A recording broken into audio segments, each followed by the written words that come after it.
she, her pronouns. I'm a first-year student working as a student specialist in the Center for Women and Gender Equity. I got involved in the center before I was even a student at St. Mary's. I had a quick Google search of the facilities at St. Mary's, and I was looking for a job. And I wanted to continue with the advocacy work I was doing in high school, and I was so lucky to meet Sharon and Megan, who gave me the opportunity to work at the center and learn more of being a better advocate and helping create a safe environment in my school. And now I'm introducing you to Kate.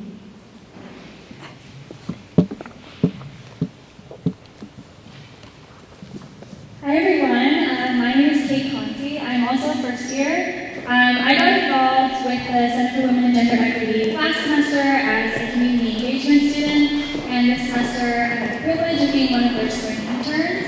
I'm so excited to have Angela here with us today. Hearing the stories of resilience and advocacy is exactly why I joined the center. So, behind me, study up. She's going to talk a little more. Before we get into our very exciting performance, we'd like to begin with thanking all of our sponsors that made tonight's program and many programs throughout Women's History Month possible, including the Center for Women and Gender Equity, Residential Experience, the Cummins Institute, Women and Gender Studies, the Community Engagement Partnership with JCL, Performing Arts and Ethnic Studies, the Dean of Students, the Museum of Art, the Black Leadership Coalition, and all of you who have taken the time out of your day to be here. We also want to thank Samantha Alberto and Britt Royer and Megan Gallagher for all of the collaborations and logistical support, and Reasonable Books for partnering to bring books to the event.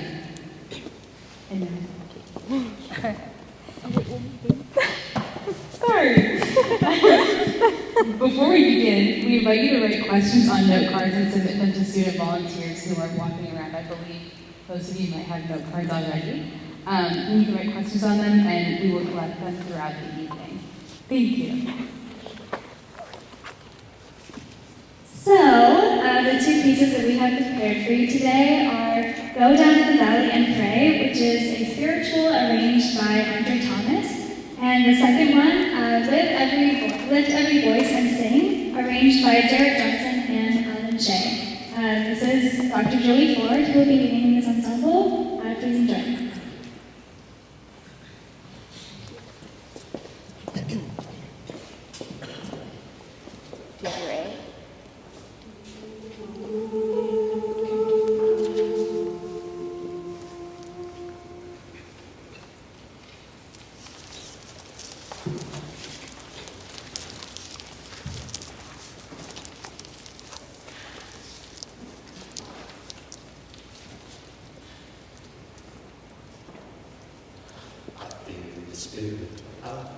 the spirit moving, moving. Don't you feel the spirit moving? I feel the spirit, I feel the spirit moving, moving. Don't you feel the spirit moving? I feel the spirit, I feel the spirit. I feel the spirit, don't you feel the spirit moving? I feel the spirit, I feel the spirit. I feel the spirit, don't you feel the spirit moving? I feel the spirit. I feel the spirit moving. I feel the spirit. I feel the spirit moving. Brother, didn't conscience come and tell you? Brother, didn't conscience come and tell you? Brother, didn't conscience come and tell you to go down in the valley and pray? I feel the spirit. I feel the spirit moving. I feel the spirit. I feel the spirit moving.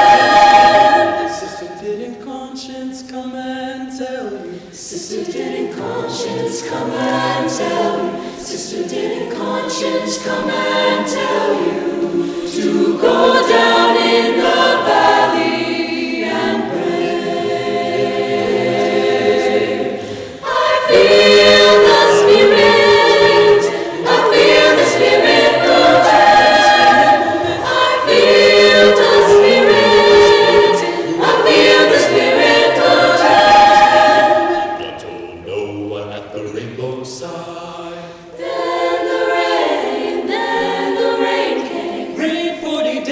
40 nights without stopping.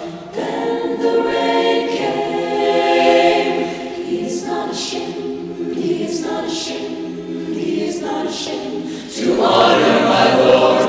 He is not ashamed, he is not ashamed, he is not ashamed to go down in the valley and pray. I feel the Spirit, I feel the Spirit, don't you?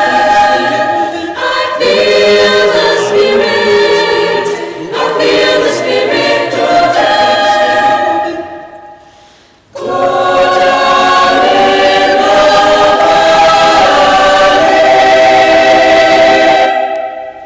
Go down in the valley. Go down in the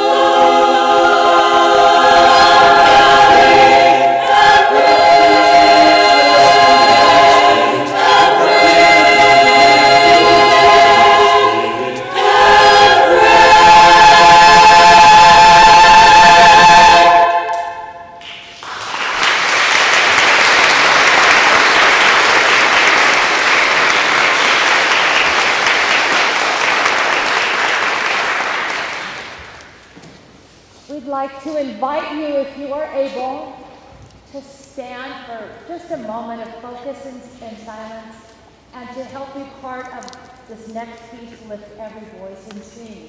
Be with us all in spirit. If you're able, please stand.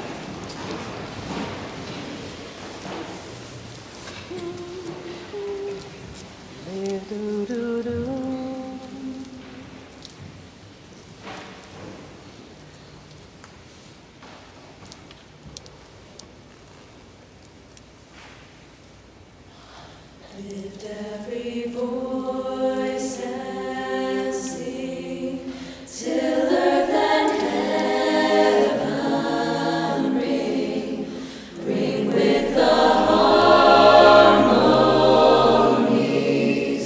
of liberty.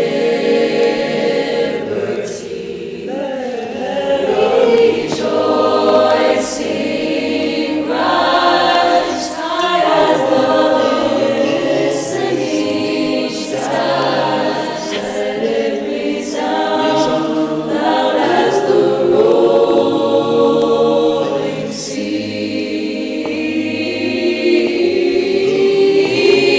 Sing a song full of the faith that the dark past has taught us. Sing a song full of the hope that the present has brought us. Facing the rising sun, a new day begun. Let us march on to victory.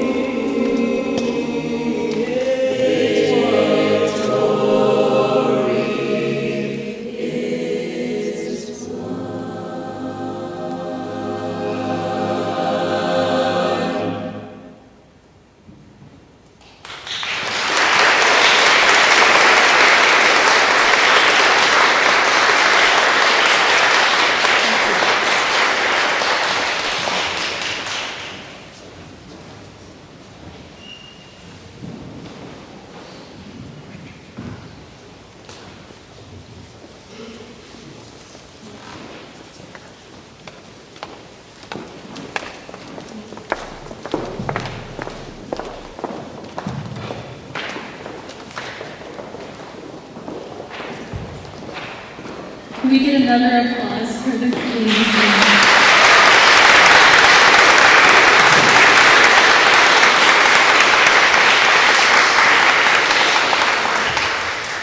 We are honored to welcome Angela Harrelson, the author of Lift Your Voice, How the Murder of My Nephew Changed the World. And I will call on Sharon Sobotta, the director of the Center for Women and Gender Equity, to introduce her.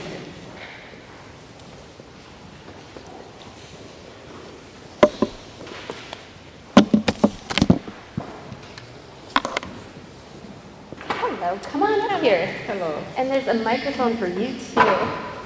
would that be able? Can you guys Can you all see me? see us down here, or do you want us to move up? Up. Some people say up. Okay. So we're going to need. I might come down just a little bit while we're doing the slides. Thank you. Thank you. More room. I think that's. Is that better? Awesome. All right. Thank you, everybody, for being here. Let's give another big round of applause to our friends from Glee. Thank you so much.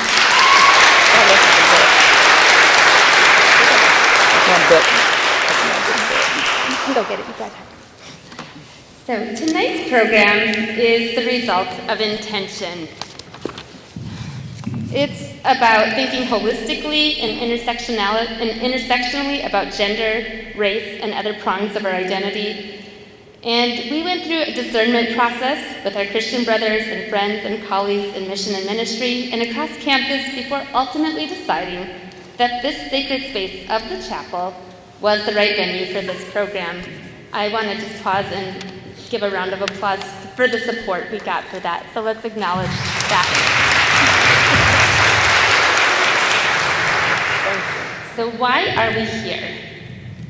1,022 days ago, a man named George Perry Floyd died under the knee of former Minneapolis police officer Derek Chauvin. Had that tragedy not happened, we might not know Angela Harrelson. We might not be sitting together tonight in this chapel. Our world might be a little bit different. One of the things that many of us love about St. Mary's College of California is our ability to see the whole student, to honor the whole person. Most of us came to know Angela Harrelson's nephew posthumously after witnessing the last 9 minutes and 49 seconds of his life. We know more about how he died, but with Angela's help, we'll learn more about who he was and how he lived. And on that note, allow me to introduce Angela Harrelson. Thank you. Thank you for being with us. Thank you guys for having me here. I'm going to talk about you before I put you on the spot. So Angela is a registered mental health care nurse, and she's the author of Lift Your Voice, How the Murder of My Nephew, George Floyd, Changed the World. She's a co-founder of the George Floyd Memorial, and now she's an activist. Additionally, she's a first-generation college graduate. So please join me in welcoming Angela.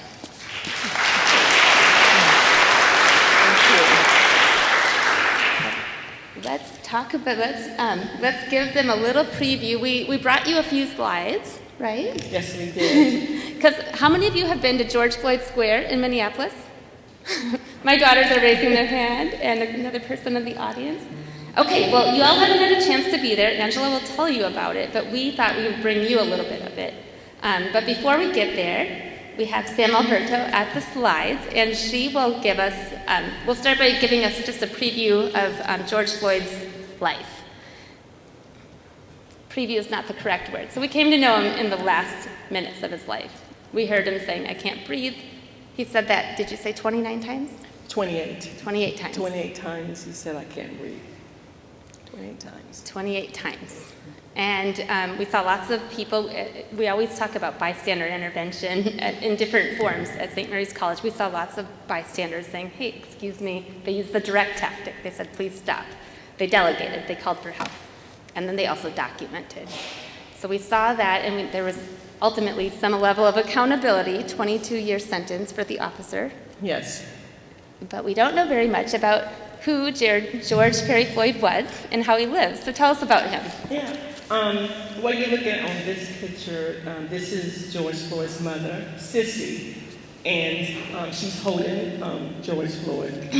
First of all, I want to say, the world, you guys know him as George Floyd, but the family, we know him as Perry. And George Floyd became such a hashtag, but we always called him Perry. And Perry is about close to 5 years old at that time. But his mother, Sissy, is my sister.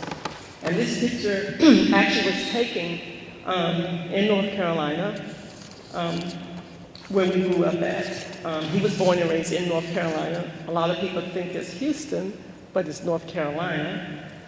And that picture is, it's in an old, taken in an old shack, pretty much, Our family is from North Carolina. My mother had 14 children. She had 10 girls and 4 boys. That's a lot. And they grew up as, they raised us up under sharecroppers because my parents were sharecroppers. And probably young people don't really know what that is, but maybe some of the older ones do.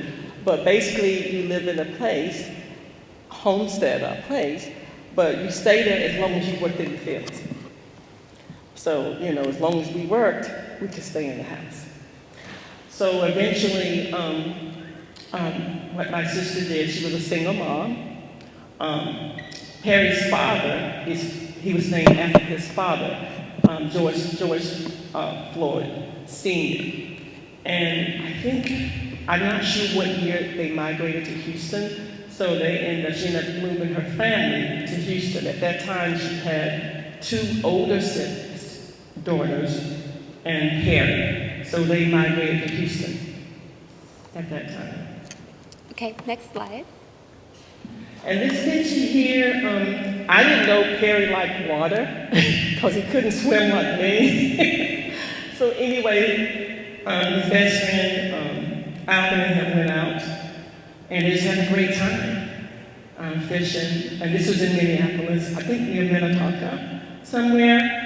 But he was just hanging out, and this is one thing that he acquired at doing. And you guys probably heard Perry loved sports. He was really, really good in football and basketball. I think when his high school, Yates is in Houston. And in the middle of that, you see him in grade school somewhere. I believe that's still in Houston. But I want to tell people, my nephew Perry was a dreamer. He had a lot of big dreams. And when he was in the 2nd grade, one of his dreams was to be a Supreme Court judge. Yeah. And the school teacher still has that letter today. And she produced that after his death, right? After his death, I think she came out and said, I have the letter. He wanted to be a Supreme Court judge.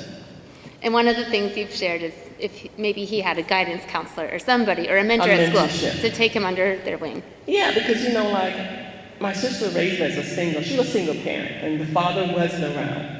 And his father was a professional musician, traveled the road, ended up having addiction. Perry ended up having addiction challenges. And I always try to be transparent, because my nephew was not, he wasn't living a perfect life. He had challenges. He served time in prison, but he always bounced back. He always bounced back. And I say that to be transparent, but at the same time, he didn't deserve to die the way he did. Right. And we'll be digging into Angela's story as well, because it's interesting and it kind of the history piece, connects. So we have this question, how do we turn tragedy into an opportunity for change? Even before we get here, just because it kind of goes with the flow of what you're talking about, Angela, you talked about how he had some bouts of incarceration at times. And part of his journey to Minneapolis comes about after he's released from prison, and he's doing some community service work, and then he gets referred to Minnesota. Can you kind of talk about that transition? Yeah, there was some time, there was a gap in that transition, But it was something that he regretted because he felt like he disappointed his mom. And he wanted to try to find a way to make a difference. So when he did get out, he started doing community work. And a lot of people don't know that he was all about community. And he would help the young Black kids that was challenged. And, he would try to help them get out of trouble, stay out of trouble. And he would align himself with pastors, and the pastors would help him, having an outreach service to the young challenged teens. Sometimes the pastors would come in the neighborhood and they had a difficult time rounding the people up together. But because of Perry, influence, he could round up 50 people like it was nothing. And like to them, he was like what I call a ghetto superstar. That's the way to put it. And the pastors really appreciate that because they had these people, these young people together to help. So he eventually, one of the pastors has a connection in Minneapolis, and your sister calls and says, Angela, he's there, he's coming to Minneapolis, or he's already there. And once he's there, he's got a few jobs. Yeah. Want to tell us about those? Yeah. Once he moved to Minneapolis, there was a connection he had with another pastor, but he came there, and the pastor got him involved in a treatment center called Turning Point. It's located in Minneapolis somewhere. And so he was really excited about that. I didn't know that he was coming to Minneapolis. My sister called me and said, Perry's there. I'm like, huh? Then later that day, Perry called and said he's here. I was so excited. I was tickled because it was the first time that I had a family member, like a close family member, in Minnesota. Because I've been in Minnesota since 1998. Perry came in 2017. So you had a few years of overlap, and you were kind of just getting started in a way. Just getting, yeah. Okay. And then we have some images. We're going to take you to George Floyd Square in just a minute. Actually, should we take them there now? Sure. Okay, let's give you a little bit. So Angela has news. This picture was taken in November. So it's been 1,022 days since George Floyd died. So this is the longest standing memorial protest. So if you went to Minneapolis right now, you'd find snow, cold weather, and you'd find people out there. Notice the two little children in the back. Those are that's Espy and Delilah. Wherever I go, they're there.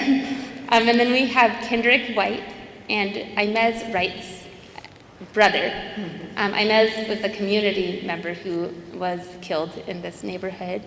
And Angela has news that now Cup Foods has a new name. Well, it's not called Cup Food anymore. Yeah, that's what you I can't said. believe the name they changed it to. Now they call it Unity. Yeah. And we're still trying to figure that one out. And they haven't told you anything about why they chose the name, or did they talk to any of you? Or? No, they haven't said anything.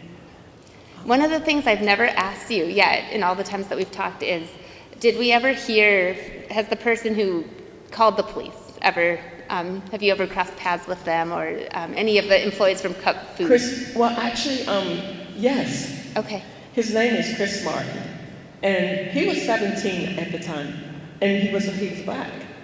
And, excuse me. And what had happened, he said, when he was in that store, he offered to pay the $20. He said, here, I have the $20. Just let me pay it. And the supervisor said, no, you have to call the police. So he did it out of fear that he would lose his job. And so a year ago, I met him for the first time, and I didn't realize that he had been carrying all that burden. Oh my God. And it really took a toll on him. Yeah. And one day I got a call from the Central College, and they said that he had applied for the George Floyd Scholarship. And they asked how I felt about it. And I said, let him go to college. I mean, there's always room for redemption. And he doesn't need to carry that burden on him like that. Did he get the scholarship? Yes, he got the scholarship. That's beautiful. And I met him, and not just me, but all the Floyd family met him. And we met him. We said, look, let go of this burden. Use the scholarship program to better yourself and be the best that you can be. Right. And I'm sure he never in a million years would have imagined this outcome, I imagine. No, he didn't imagine. He said if he knew it was going to happen like that, he never would have made the call, but he did it out of fear because Cup Food had a policy that I guess you have to pay the money out of your paycheck. Okay, so then next slide. So this is some other imagery at George Floyd Square. So if you go to East 38th Street and Chicago Avenue, you'll find a lot of, this is a gathering space. Tell them about it. Yeah, this place, I don't know if you see it really good. The place there used to be a gas station called Speedway. And During the protests and the uprising, they abandoned it, and the community took over, pretty much took over, and they started like a little a fire pit there. This is a gas station, and the gas was evacuated from it. That was done. Everybody always asks that. What's going on with the gas? And so the community had meetings twice a day at this place, and 7 and 8 at night, and they strategized. They've had meetings with politicians, meetings with community members, trying to figure out the strategy, how to keep the memorial safe. This was a place that they came up with the 24 demands. And at that time, the few demands was arrest Derek Chauvin, fire the mayor. They had all these things going on, and in qualified immunity, they had all these, and there's like so many. And they're still not resolved. They're still not resolved. I think they got like 4 more to go. Okay. And so, even though all this was going on, it was strategic plan here, because no mayor wants their city to be taken away. And but what people don't know is that they didn't just take over the city. They came together very unified, and people joined the community members and helped them strategize and come up with a plan. So you had, the mayor said, you take over the city, you have to fend for yourselves. So we said, the community members said, okay, but they had help. People were bringing food. People were volunteering for security. We had medical doctors, nurses that joined to give free COVID testing. Everybody was trying to come together to help. People were barricading against other people that was coming in trying to cause riots. Because at the uprising, people don't realize, they were dealing with white supremacy, KKK coming through. There was so much. And in a neighborhood, a gang history neighborhood, people coming in that was bold. Mm-hmm. And so the people came together, even some of the former gang members came together and helped the community, as well as homeless people, hold that space, hold that sacred place. And they couldn't believe what was happening. It was unbelievable. It's like everybody, no matter what your position was, had no titles. They just knew they had to protect that space. And so now, sometimes people think that, some people don't think it's there anymore, or you said there's a narrative that's not there, but it's still there. And there's also a community garden, a place where there's free books available, art supplies, and then there's different art kind of statues and things across the whole area. Mm-hmm. There's one of the pictures. Yeah, there's lots of pictures of George Floyd everywhere. You also see pictures of other people that was murdered by the police. You see Trayvon Martin, you see Breonna Taylor. You see all types of things. People bring flowers, they bring sculptures, teddy bears, lots of teddy bears, letters. People have taken off their jewelry and left it there. Yes. And then here you see, this is one of the members of the board, right? Yeah, Austin, who is the co-founder of the George Floyd Global Memorial. You can see the other ones there. Very good. And then there's like a Somali American and a Minnesotan who had this tragedy not happen. They said their sort of friend groups hadn't intersected at all or crossed paths, and now they're working together. And then Billy Jones is the next guy who has a coffee shop, so trying to really work on some Black-owned businesses in the community. And there's Angela and I. That's how we get here. Yeah. We sat down in the coffee shop together. Everything we talk about here, sometimes the value of breaking bread with each other or having a conversation. Brother Charles and I and Sam had a chance to break bread and kind of discern, like, what's the right venue for this? And it's something really worth doing. I want to encourage people to do that. Take time to share a meal with each other, have a cup of coffee, and have a conversation. It can start great things. It's our roots. Yeah, but the thing about it, nobody knew each other. I didn't know any of those people at George Floyd Square. But now they have become my family. Everybody's aunts. Right. And this tragedy brought a lot of us together. And it gave people a greater purpose in life. There are people that came from out of town to join the George Floyd Square movement. And you would have never considered yourself an activist before this. No. Actually, I was looking to take pilot lessons. Yes, I really was. And I didn't know if I'd be a great speaker, or I just didn't have that interest in it. But I think most importantly, I didn't know I could do it. But I tell you, and that's stuff I had to pray about. And God gave me the strength, because the vision that He said was, Perry said I couldn't breathe 28 times. And when he was saying that he was handcuffed from behind, I know he was in pain, and I could see the terror that he was feeling. And it takes a lot of courage when you're in that condition to say, I can't breathe.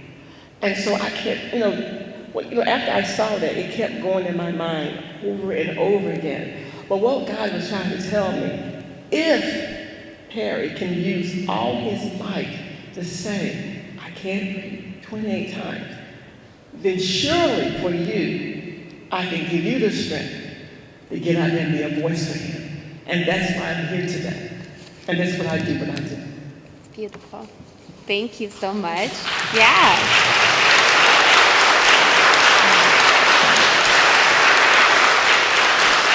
So yesterday, Angela told me I could actually pick some different places from the book, and then we decided, when we were talking earlier, we did another event where we sort of improv, but then I got up very early and I picked out some places. But before we get there, just because it kind of goes with our flow again, you tell a story about kind of the end of, about the end of George Floyd's life, and about his connection to his mother. So when his mother learned that she was sick, she didn't want him to come home. No. Yes, talk about that. Well, we had found out that my sister had a terminal illness, and she wasn't in hospital yet, but she wasn't doing well at all. And she had told me that, that she didn't really want him to come, But I didn't tell Perry that. We had a conversation about it. I said, you know your mom said. He said, yeah. And he would say, well, you think I should come? I said, I think you really need to talk to her about that. And so he did. And it concluded she told him not to come stay. But the reason why is because she wanted to see him. She wanted to remember him in a good place. He's doing good. He's working 2 to 3 jobs. He's feeling good about himself. He was going to church. He had good friends. Because she felt like if he went back to that environment, because she was still in it, she was still in that area that was infested with drugs and trying to do the best she can to make it. And she did not want him to be tempted by it. And the area is like Section 8 housing, it's in Cooney Houston. Homes. It's called Cooney Homes, where it's at. And she just, as a mother, wanted to remember him this way, that you're on a good path. And she wanted to have that memory.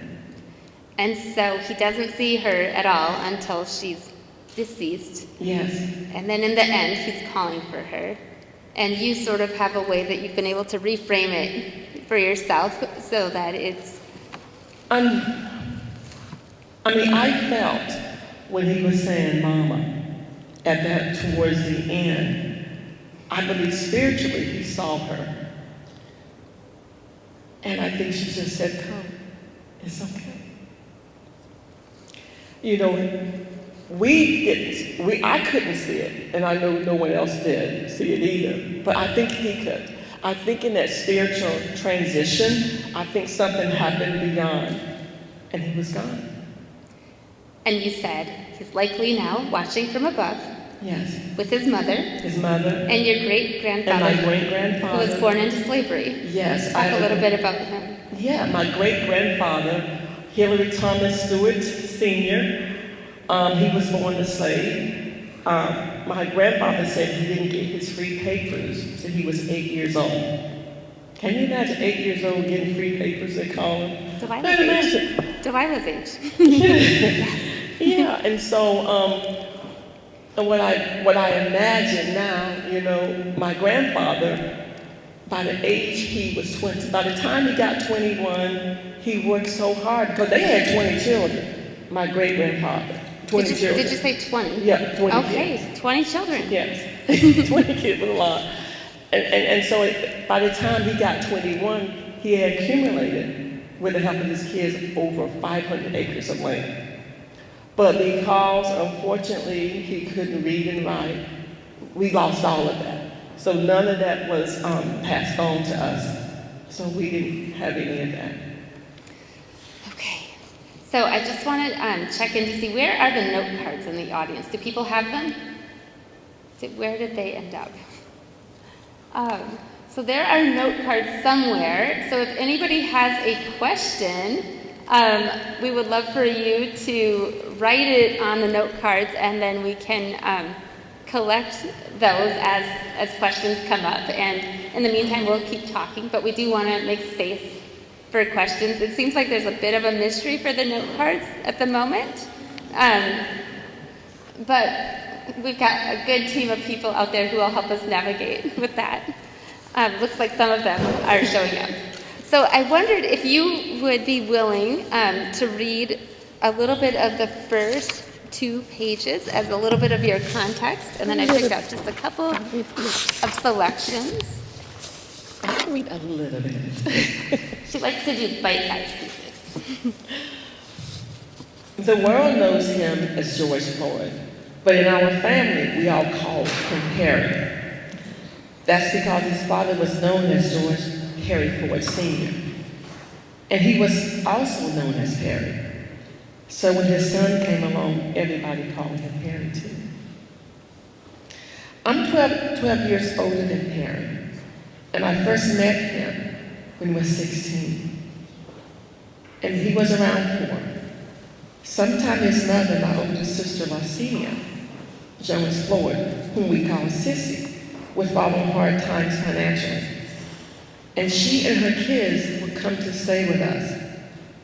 This happened several times.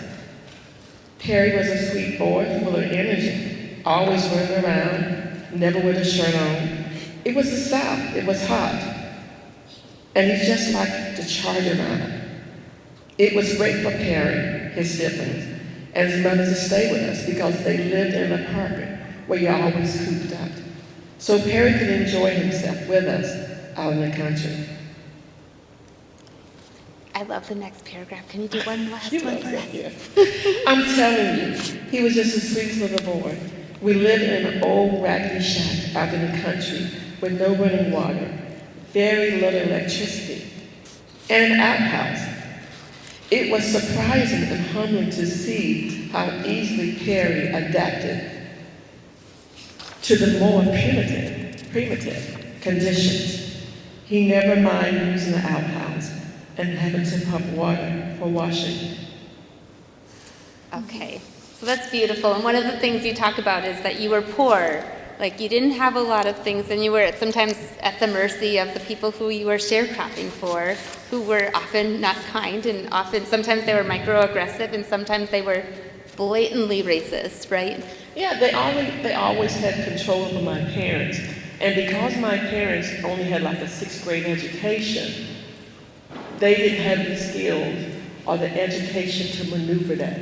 You know, when you raise up down south in a small town, racism down south is different from racism up north. In south, they're more open and they're blatant. You know, up north, you know, further north as you go, it's kind of like sugar-coated. So basically, it's kind of like, you know, you go in, you apply for a job position, and then as soon as you walk out to the door, they tear you up your application. They tear the application. So that's kind of like the comparison to it. Okay, so it's more blatant and then more subtle, but it's still there, right? Yes, it's still there. So your mother's dream was for you to finish high school, because for her, she was only able to get through elementary school. Oh yes, I mean, her dream was for us to have a high school diploma because that's as far as she could see. She couldn't see anything greater because she never got that far. But I could see it greater. I could see it greater. And you found Maybe I turned this off. And you found your ticket out in the form of a trip to Iowa. You went to Iowa to find your freedom. I had a sister that had moved to Iowa, which is like one of the widest places to live in Iowa. And but it was an opportunity to expand. And so I took the Greyhound bus with a suitcase full of nothing, hardly, and just went there. And I wanted to be a nurse. And I was excited about trying to be a nurse. And people kept moving the finish line. And you said to kind of to connect, Angela, your story to sort of common day issues, you talk about how sometimes people will say, well, we have affirmative action, and why do we need that, and this and that. But you found, in your case, you didn't have that. But people kept on moving the finish line further and further and further and saying no to you at every turn. Can you talk about that? Yeah, they did. I mean, I think this is like in the early, this 82. And I was excited something new. But I was used to the open racism, but I wasn't used to the behind my back. So that was something I had to learn to maneuver. So when I went to apply for nursing school, they said I had to bring transcripts. Well, the only transcript I had was a high school diploma. And she told me that my grades wasn't good enough. But my grades were actually pretty good. And then even when I would say to her, I can do better, I just want a chance. Because I knew they had a tutoring program.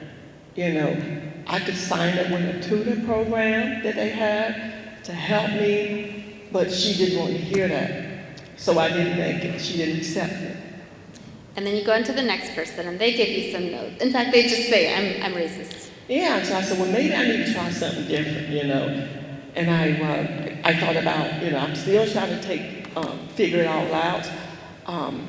I had wanted, I said, maybe I take law class to try to be an attorney. I'm just dreaming. I was a big dreamer just like Perry was. And there I was, I took a class called bankruptcy law. I remember the class. I actually remember the professor name. But I better not, I don't know if he's still living. So I went there confident, not accepting no. And he just outright just said, you know what? He said, I am racist and I do not teach black people.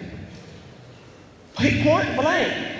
And I'm sitting there like, oh my goodness. But I was, used to hearing that, but it was kind of surprised a little bit. But I was intimidated by it. And his intimidation and his authority caused me to sway from it. So I just left and and I just kept going. I said, well, maybe I just need to find another way. And that way ended up to be through the military. I said, well, I still need to try to pay for college. So I ended up joining the military, make a long story short. And I made it through college. I got a 4-year degree. I'm on the road, on the road. And then I said, well, let me take this military thing to another level. I can be an officer. That'll be really, really cool. I can develop leadership skills, excited about it. Well, one of the things was you had to take the test. So I took the test, and I'm college educated now. So I know I have a few more skills and a few more knowledge, a few more golden nuggets now. So I took the test, but I kept failing that test, and I kept failing it. And I said, oh my goodness, and I would cry. I would cry myself because I don't know what I'm doing wrong. I went to college. Everybody's passing the test that went there except me. And he kept telling me, I don't know what you're doing wrong, but you're not passing it. So I had accepted. And then you found out the truth. And I found out that my test scores were being changed. But I know that sounds bad, but here's the thing. I'm glad I found out that my test scores was changed because I know it wasn't my mind. Because the thing about it, this right here up here, they can't take away from you. They may try to slow you down. They may try to block you here and there. But as long as you got this up here, you can still go forward and do something with it. And that's what I did. That's what I did. I love that. And one of the things you say is that you don't accept no as an answer. You No. take it as an option, obviously. No is an option, it's not an answer. So I kept going. And 12 years later, I said, well, let me get the military thing again. I was on, you know, I was working, I did achieve my nursing career. As a nurse, I applied for an officer. And it took 12 years, but I became a captain in the Air Force. She got there. Oh, yeah. You got to work around the odds. So I worked around it. You know, it takes a long time to make that type of rank.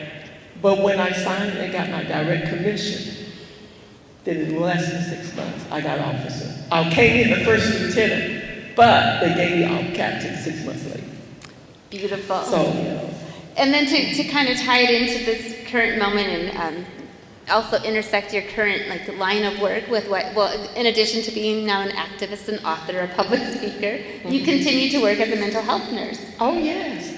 And you have a lot of things on your plate. And I forgot, I think we've talked about this, but what is it that made you decide to focus on being a mental health nurse ultimately? You know, I think because of where I come from, you know, learning how to deal with obstacles, you know, it taught me to have patience with myself. And it taught me to have a vision. And working through mental health, you see a lot of broken people, you know, and a lot of times the people don't get a chance. And a lot of people don't know how to accept them. They think no is the end of their life. They give up. And so I believe I had a gift from God to be patient and how to slow things down. And I always tell people, don't give up. No is not an answer, it's just an option. And I live by that. Yes, it's lovely, and I think we can all learn something from that. Mm-hmm. One of the things that you write about when we're speaking about sort of having empathy or understanding about mental health issues, in your book you write about how people of different backgrounds are labeled differently if they have an issue with sobriety or addiction. Certain people are seen as maybe they have an issue with sobriety. Certain people are labeled as criminals. Talk about that double standard. Well, being a nurse for 30 years, 10 out of the 30 years I was a chemical dependency nurse. And when Perry, who you guys know as George Floyd, got into, when this all happened, you know, the word that they use, he's a drug addict, you know, an addict. And I noticed that when I work, they use that terminology a lot. He's an addict, you know. But often when it was a white person, they'll say, well, he's having challenges with sobriety. So the terminology kind of changed. And, but with the brown and black people, it was used they criminalized it. And I saw that a lot. And then when it's criminalized and somebody is incarcerated instead of having treatment, there's a stigma attached probably, because relapse is the normal part of the process, right? Yeah, it's recidivism, you know. And so what happened is that, because when I think about my nephew, Perry, if they felt like he was that intoxicated, that full of drugs, they could have easily took him to treatment. Easily.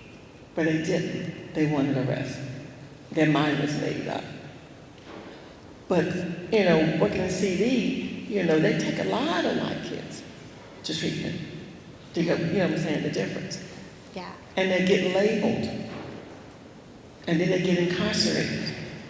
And when they get incarcerated, and when they get out, often they are landed in areas and housings they can't afford, and places, you know, use these surrounded by, you know, drugs, and they end up going back to the same thing again, and it's like a constant cycle. Yeah, some of the incarcerated people who I've interviewed over the years have talked about, or formerly incarcerated, that fear of being incarcerated again stops them from getting treatment when they're facing a relapse. Because getting for, you know, it's like, it's a system that is punitive, right? Yeah, but relapse, what I learned in CD, is part of the disease. Right. And that's what a lot of people don't know. People who are suffering with challenges with the sobriety, as we call them. Right. You know, it is one day at a time. And so, yes, it's painful when someone relapses, but that's what disease does. Yes, do we hope that they have a recovery one day? Do we hope that they stay sober for 20, 30? Yes. But it's a process. That's a process. So what do we do to make the system more humane so that people can be human and work through that part of the process? Well, we just got to give people the same chance. You know, because you're saying, what do we do to make it, people understand that it's already there. It's just that brown and white people ain't getting their chance. Right. Well said. Okay, so as we've got a pile of questions here. Okay, I'm going to pause here. I'm going to pause from our script here and look at some of this. What is your warmest memory of Perry? My warmest, when Perry remembered, one of his first conversations, he said, well, he remembered me practicing being a cheerleader. He didn't think I did a very good job of it, but it was the best laugh. But the one that sticks with me to my heart was when he joined church with his mom. That was a beautiful moment because she was in the wheelchair and she called me and she said, you know what, we joined church together. And that was the last thing he did with her, like that phase before he moved to Minneapolis. Yeah, they joined church together. Beautiful. Mm-hmm.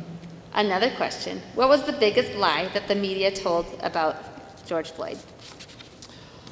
Oh, they said so many things. I mean, the kid thing is fascinating.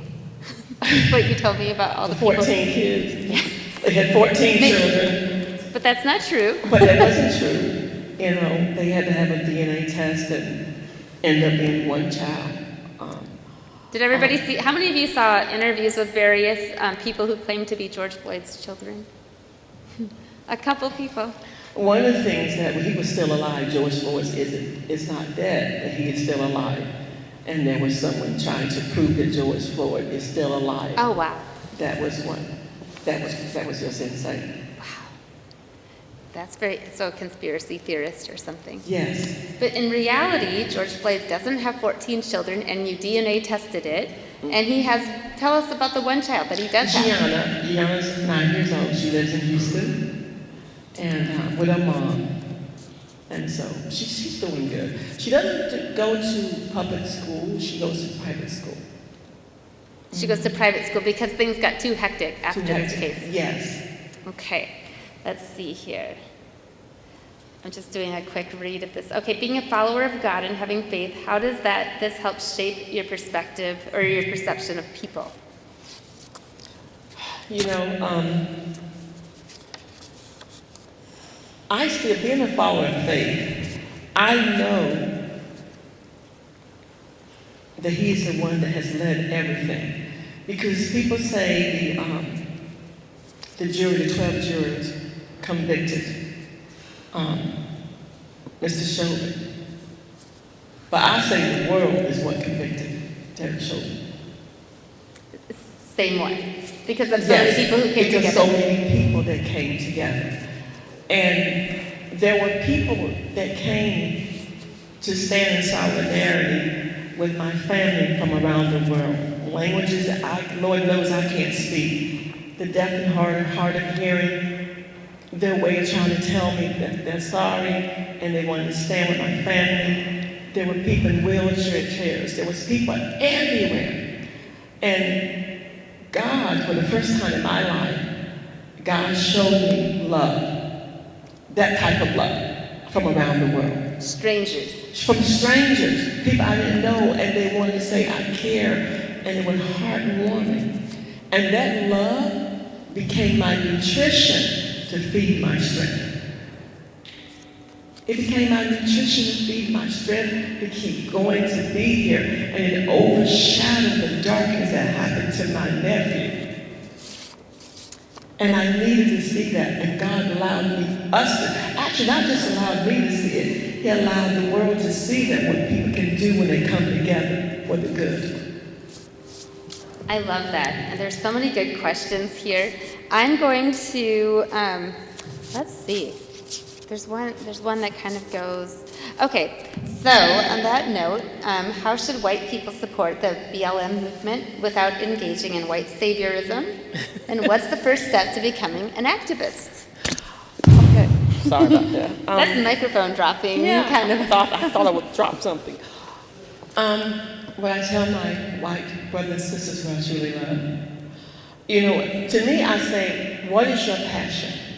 If you like to do art, whether you like to sing, dance. If you can dance, dance for justice. If you can sing for justice. If you can write for justice. That is a good way to get involved if you want to, you know, if they want to get involved in activism. You know, there's always Black programs you can join. I always say that, you know, you can always donate. But here's the thing. You have to spend time and embrace yourself and not being afraid to be uncomfortable. Because a lot of times, white people, we love your help, but you feel uncomfortable about it. And that's natural, and I need to say that. But I also need to say, if you feel uncomfortable, it's because you've been comfortable too long.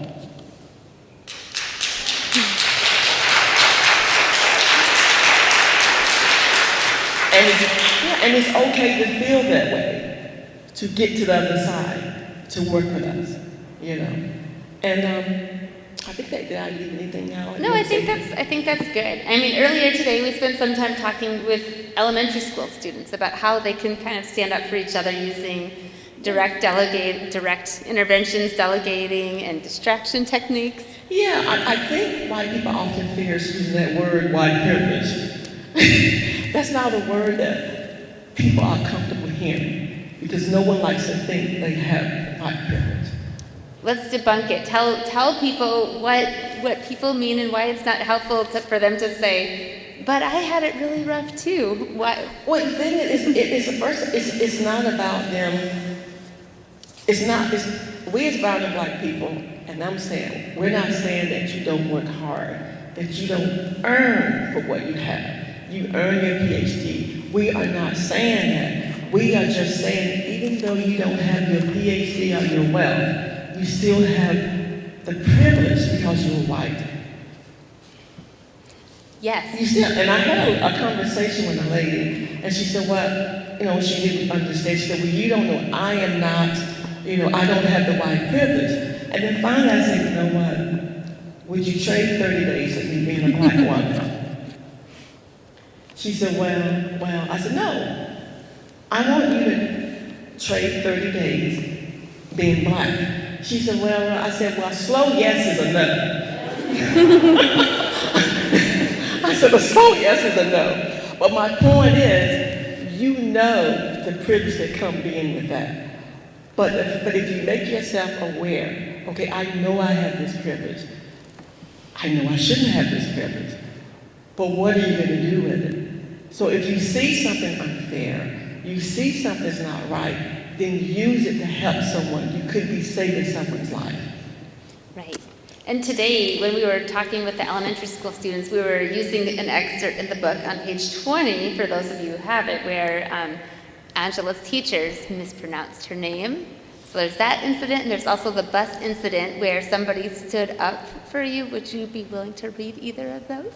Yeah. Well, she didn't mispronounce my name. Oh, she was unwilling to say it, right? She was she wanted me to be called Terry instead of Angela because she felt her mind was already made up. Well, Angela is too difficult for you to spell. She thought because I was Black, it would be easy for me to learn the name Terry. But I was upset about it. And I cried about it because I told her, my mama called me Angela. Why can't you call me Angela? Why can't I learn how to spell Angela? And she said, no. She said, this will be easy for you to spell than Angela. And it took you until you were in high school school to have the courage to say, I want to be called Angela. So until then, you were called a name that was not your choice. Right. Yeah, and I use that one because some of the improv, who's in here from the improv class? The improv performing arts students up you. Okay, cool. So I thought about that example because they were talking about mispronounced names and how sometimes people will just sort of make that into a joke. So that's an example of a microaggression we still see today. Do you want to tell about the story of the school bus or read it? Either way. Yeah, well, the school bus, oh my goodness. Well, down south in Goldsboro, North Carolina, and we honestly, that's why I said people do not even need a reason to start picking on people. They just become bullies. And unfortunately, we had to ride the bus that did not want black children on the bus. And me, my twin sister, James Rowe, he's dead now, I think a couple other neighbor kids, we had to ride the school bus. And I remember that school bus coming by and said, this is the white train, not the soul train. So back there was a TV show called The Soul Train. So they wanted us to know this is the white train, not the soul train. But to make a long story short, we got on the bus, we got trash thrown at us, we was hit, and my poor friend James Rowe got slapped.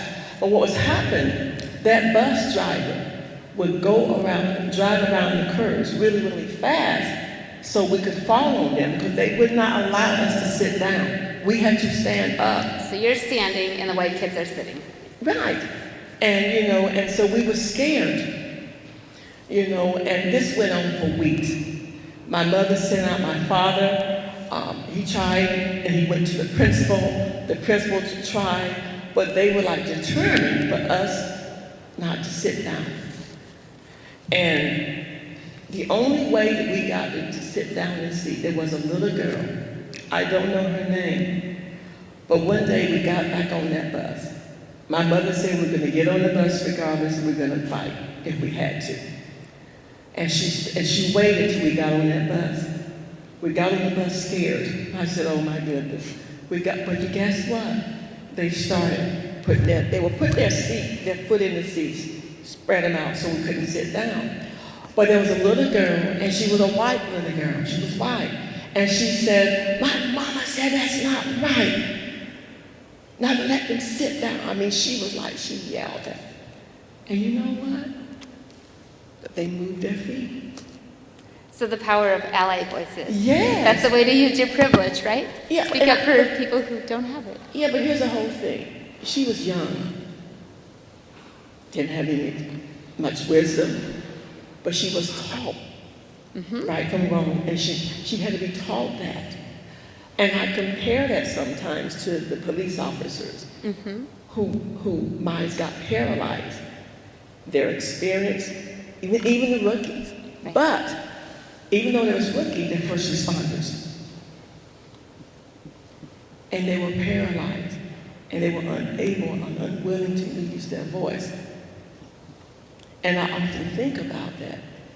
If they could have been strong enough and override the Mr. Chauvin and use their voice, could Perry be alive? Because you think of this 10-year-old girl who used her voice. Yeah, I think she was a bit older than that. I'm not sure how old she was, but these were grown men. Yeah, afraid and of the these were grown superiority. men compared to her. The kids are fierce and they're honest. Right. But in life, we go through these changes with all this wisdom and all this experience and all this training.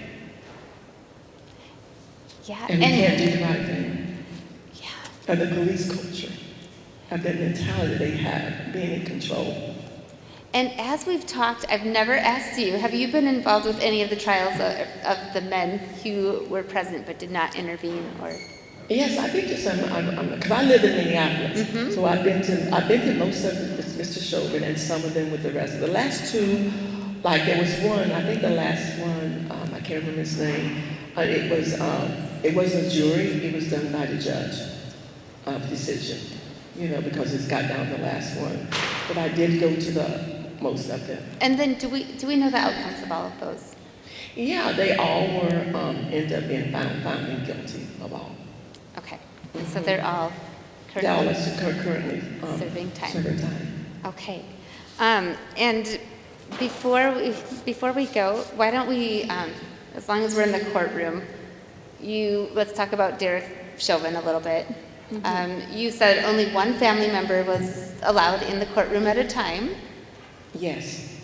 And you didn't get an apology, and you said you don't expect for that to happen. Is that right? No, I don't expect an apology from Mr. Chauvin at all. You know, during the court process, there was only one family member allowed in the courtroom. That was it. They had a family room on the 18th floor where we all could meet and support one another, but only one was allowed in the courtroom. And Mr. Chauvin, the chair for his family member is always empty. And I don't know why until the sentencing, when his mother came to support him. And you said, you told me when I asked you about him before, I don't hate him. Those were your words. No, I don't hate Derek Chauvin. Here's the thing is, this whole movement has not been about hate. Mm-hmm. It's not even about anti-white. It was about equality and fairness. If you strip everything off, we just want to be treated fair and equally. And here's the thing, equality is not an option. It is our birthright. Mm-hmm. We are all created equal. And when you hear us say Black Lives Matter, we are not trying to exclude white people. We are saying Black Lives Matter is because we had to negotiate equality, negotiate the right of us, negotiate to vote. Because that's simply what you're doing. When you're out there, you're trying to protest, you're trying to march, and then you're going back hoping that the city officials would make a decision, negotiate this law, this policy. We're negotiating things that should be fair. We negotiate that. Whereas you're white, you're not negotiating whether you should vote or not. That was given. Right. You're not negotiating if you had to be educated. That was given. Because even as slaves, it was illegal for them to be educated. Right. After they were freed, it was illegal to be educated. You see what I'm saying? Yes. So that's why we say that. Beautiful. And these two questions go together, so I'll combine them.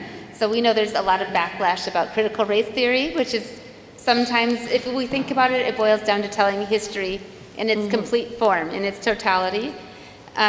So kind of keep that pushback in mind as you also consider this question. There are attendees here who are earning their teaching credential. What message would you tell them? What would you like them to keep in mind when they're teaching history, about why that's important? What do you want them to consider about everything that's going on as they reach another generation? Well, I feel like if you're in teaching, you're in a leadership position, and you can make a huge difference. Just look at everybody as being a human being and try not to prejudge. We all come with some baggage, and we have to be a little sensitive, but be fair. Because I often think about me being in school. I remember because, North Carolina took them a long time, even though the law said, okay, integrate the schools. It took North Carolina a long time to fall into the integration. And when they say integration, here's the kicker. You're not taking the white kids and putting them in the black kids. You're taking the black students and putting them to the white schools. And you call it integration. You see what I'm saying? And so I remember, going through that process towards the end and just being different. It was a recess time, and I accidentally my pencil dropped on the floor. And at that time, they would ask little kids to watch the classroom while the teacher stepped outside. And the little girl wrote my name for dropping a pencil because I was different. And then you got punished. And I got punished. You had to write something 100 times. Yes. And I could barely write at that time. But I knew I had to do it. But when you're singled out, this is what happens to you. Mm-hmm. And so what would happen if we stopped teaching that history? As some people are saying that should happen, what would happen if people didn't hear about this history? This is what they want. When they talk about critical race theory, they just want people to tell the truth. That's all they are. We need to know about our Black history. We need to know the truth, not just a perspective from a white person. And I think people are making more out of it than it should be. Because what is wrong with telling people about, like a lot of people don't know about the Oklahoma bombings that took place when all those Black people were killed. Right. That's new to people. That's not in the history books. Right. So if we don't understand history, it's hard to do better in the future, right? Right. If you're not willing to understand the past, how are you going to go forward in the future?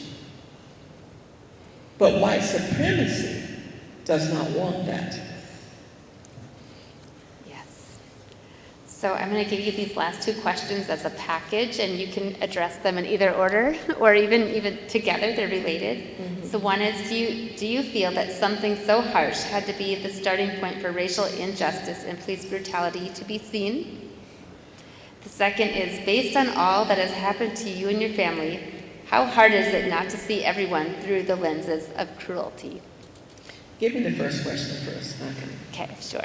Do you feel that something so harsh had to be the starting point for racial injustice and police brutality to be seen? All this could have been prevented a long time ago. But I think white supremacy has worked so hard at not making it happen.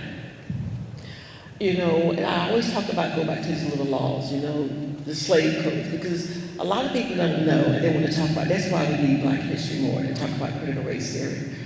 When they had the slave codes, there were laws to the slaves they could not do.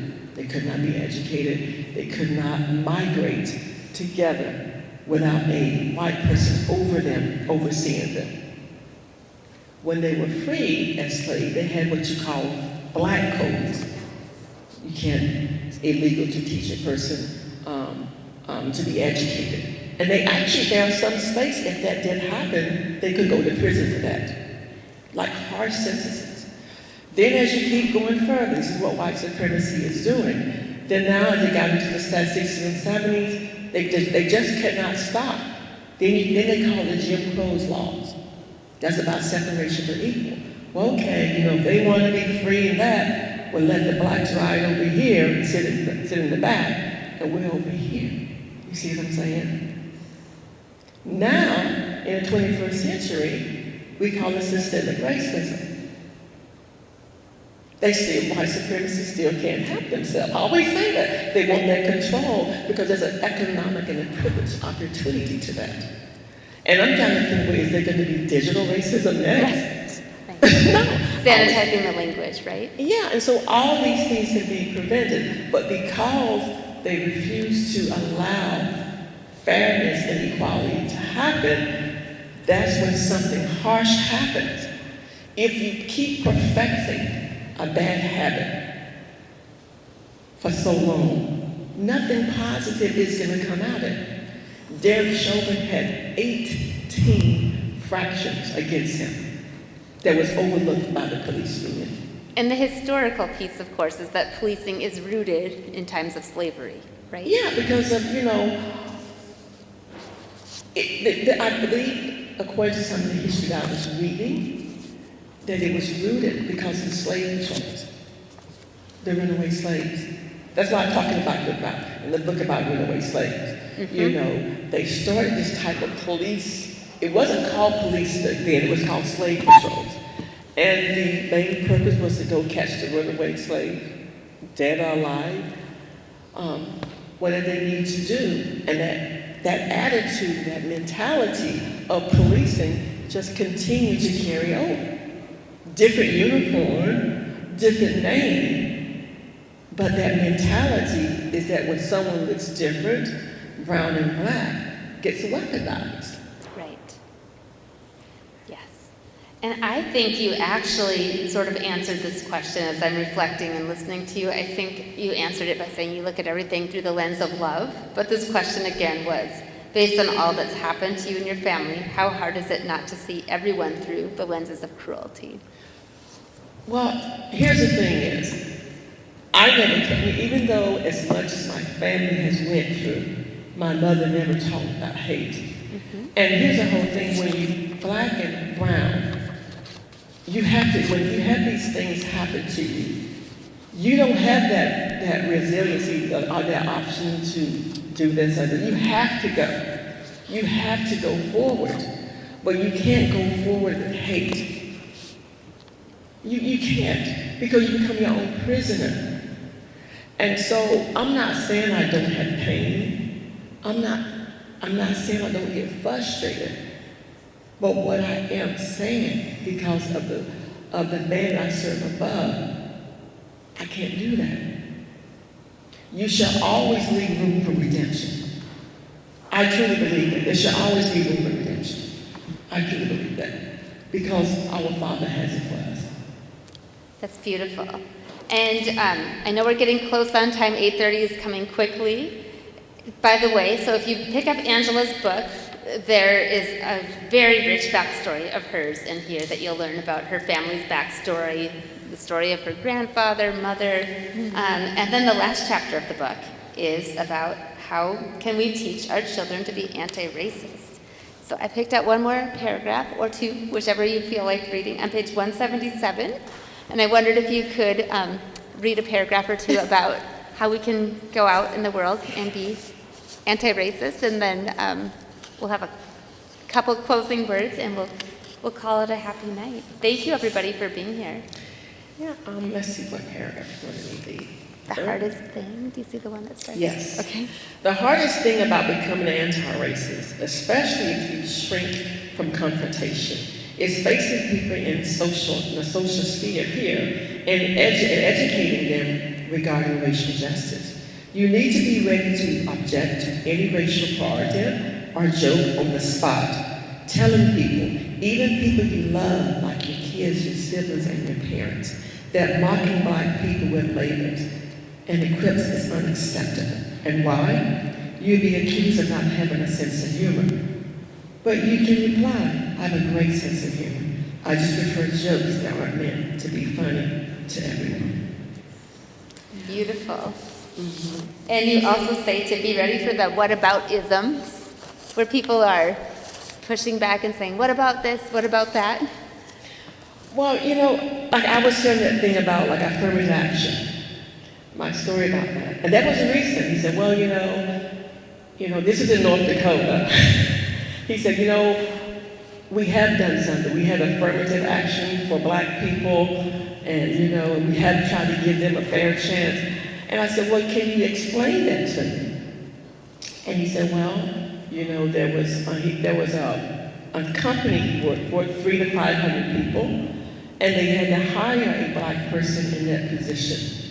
And he wasn't sure if he was qualified, but they gave it to a because he was black. And I said, well, was he the only black person out of the 300 to 500 people? Well, yes. I said, so you're complaining about one position out of 300 to 500. He said to me, I never looked at it that way. Yeah, because that's what you're saying. Mm-hmm. So sometimes it's about questioning back. And I'm not going to volunteer you to read more, but may I read 2 more sentences from your book? Yes. Okay. So, because I think this is worth sharing. So there's this section that goes well with what we're about our own agency. So in response to the what about isms, Angela says, go ahead and acknowledge the thing that the people are talking about. And she says, you actually may make some headway in bringing people a little closer to your point of view if you learn the basics of conflict resolution, or what used to be called fair fighting. These include staying calm, being willing to listen, sticking to one topic, acknowledging the other's feelings and perspectives, and showing them respect. Steer clear of language implying that you think the other person is stupid, ignorant, or evil. The idea is to appeal to your opponent's best self, not to shout down opinions and believe, not to shout down opinions you believe are wrong-headed. I thought that was beautiful about staying grounded, speaking from the eye, speaking your truth without being harmful. So I thought that was... Yes. And I remember every reaction doesn't deserve a response. And just know that. So, two things before we leave. First of all, tell us about the George Floyd Global Memorial. Yes, the George Floyd Global Memorial is a nonprofit organization. We house a lot of offerings that people have laid since he was killed. Offerings from flowers, and pictures, and sculptures, and all types of letters. And we have a conservation preservation team that helps us do that. And we hope to put it in a museum one day. And GeorgeFloydGlobalMemorial.com, correct? Yes, actually .org. .org? Yes. Okay, there's a typo on there, everybody. Apologies for that. Okay, so .org. .org. But if you even Google George Floyd Global Memorial, you'll find it. So that's one thing. And then later, as we go away, how can we, what message would you like to leave us with, and how can we carry on the work that you're doing? Well, I just want to say to everybody that I appreciate you guys being here. And it was horrific to watch my nephew die on TV. But one thing that I always say, out of this, I tell people there's two words that I always say to you all. This was an unfortunate gift. It was an unfortunate that I lost my nephew, his daughter lost her father. But the gift is that he left, not just for me, but for each and everyone to use your voice. To use your voice to make a difference. So if you see something that's not quite right, question it. If you can do something, do something. If you feel unfair, give it leadership. But the gift that he left was for you. And you said, yeah.